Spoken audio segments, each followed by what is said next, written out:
அன்பர்களுக்கு காலை வணக்கம்.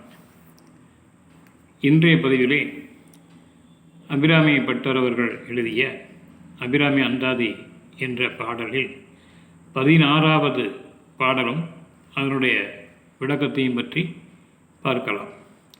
இந்த பாடலை நாம் நாள்தோறும் பாராயணம் செய்து வந்தால் முக்காலமும் உணரும் ஒரு சக்தி நமக்கு கிடைக்கும். எதிர்காலத்தில் என்ன நடக்கும் என்பது உள்ளுணர்வாக நமக்கு தானாகவே தெரியும் அப்படின்னு அபிராமி பட்டர் அவர்கள் கூறுகிறார். இந்த பாடலை பற்றி பார்க்கலாம். பசுங்கிளியே அப்படின்னு போன பாடலில் முடித்தார். அந்த கிளியேங்கிற வார்த்தையை முதல்ல போட்டு இந்த பாடலை ஆரம்பிக்கிறாரு. இந்த பாடலை பாருங்கள். கிளியே கிளைஞர் மனத்தே கிடந்து கிளர்ந்தொளிரும் ஒளியே ஒளிரும் ஒளிக்கிடமே என்னில் ஒன்றுமில்லா வெளியே வெளி முதல் பூதங்களாகி விரிந்த அம்மே அழியே அறிவளவார்க்கு அளவானது அதிசயமே அப்படின்னு படிக்கிறார். அதாவது என்னுடைய சிற்று அறிவுக்கு கிளி போன்ற தேவியாக இருக்கின்றவளை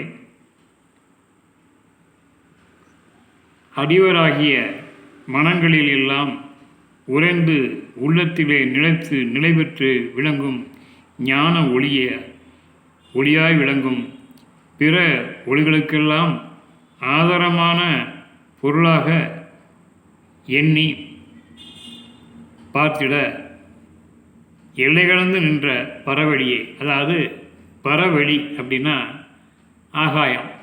ஆகாயத்தில் மேலே மேலே அதுக்கு முடிவே கிடையாது, மேலே மேலே போய்கிட்டே இருக்கும். அந்த பரவெளி தான் வெட்டு வழி தான் இறைவன் கடவுள்னு நம்ம எல்லாருமே அறிஞர்கள்லாம் சொல்கிறாங்க. அப்போ அந்த இவர் தன்னுடைய தியான நிலையில் அப்படியே ஒடுங்கி போய் மனம் ஒடுங்கி வெட்ட வெளியோடு கலந்துட்டார்.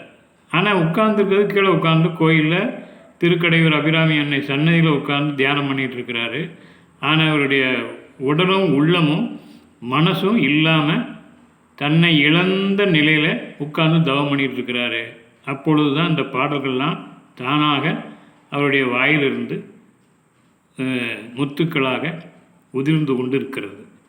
அப்போது இந்த அளவுக்கு எல்லைகளாக விரிந்து வெளி முதல் பூதங்களாகி 5 பூதங்களாக விரிந்து பெரிய சக்தியாக விளங்குகின்ற என் அன்னையே, உன்னை காண்பதற்கு இந்த சிற்றறிவுடைய எனக்கு நீ அந்த சக்தியை தந்த உனக்கு கோடான கோடி நமஸ்காரம், கோடான கோடி நன்றி என்று பாடுகிறார்.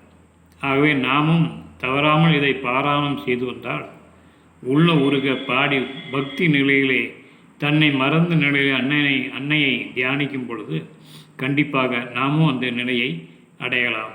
நன்றி, வணக்கம்.